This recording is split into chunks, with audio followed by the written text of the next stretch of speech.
question, which operation produce the binary image? কোন operation binary image produce করে?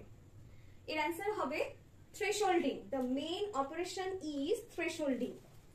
তার মানে এখানে আমরা একটা থ্রেশহোল্ড ভ্যালু চুজ করি, তারপর সেই ভ্যালুটার সাথে প্রত্যেকটা পিক্সেলের ভ্যালু আমরা কম্পেয়ার করে দেখি। যেমন এক্ষেত্রে বলা হয়েছে যে এখানে থ্রেশহোল্ড ভ্যালুটাকে ধরা হয়েছে t. if intensity is greater than t, if intensity greater than equals to t, যদি t এর থেকে বড় কিংবা সমান হয় তাহলে আমরা সেট করি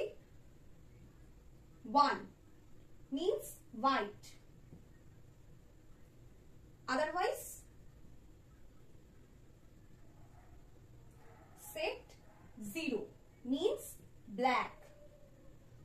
ওকে, থ্রেশহোল্ডিং অপারেশনের পর যে বাইনারি ইমেজটা হবে সেই বাইনারি ইমেজটার ইন্টেন্সিটি ভ্যালু বা গ্রে লেভেল যদি g অফ x y হয় তাহলে আমি কি দেখব, এটা ভ্যালু কত হবে, আইদার 1 অর 0 হবে। কেন না আমি থ্রেশহোল্ড ভ্যালুর সাথে অরিজিনাল যে আমার ইমেজটা সেটার প্রত্যেকটা পিক্সেল কম্পেয়ার করব। যদি ইন্টেন্সিটি ভ্যালুটা আমার থ্রেশহোল্ড ভ্যালুর সাথে বড় বা ইকুয়াল হয় তাহলে আমি সেট করব 1 অথবা আমি সেট করব 0। তাই নতুন যে আমার ইমেজটা তৈরি হবে সেটা যদি g অফ xy হয় সেটার ভ্যালু আইদার 1 হবে অর 0 হবে।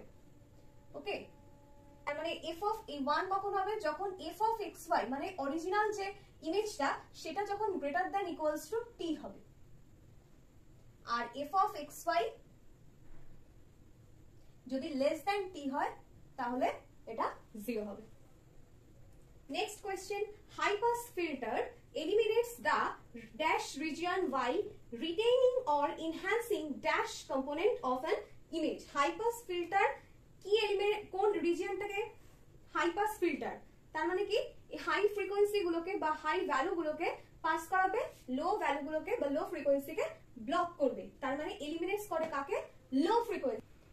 while retaining or enhancing কাকে এনহ্যান্স করছে, লো গুলোকে বাদ দিয়ে হাই ফ্রিকোয়েন্সি গুলোকে এনহ্যান্স করছে। তাই এই ফিলিং দ্য ব্ল্যাঙ্কস হবে হাই ফ্রিকোয়েন্সি।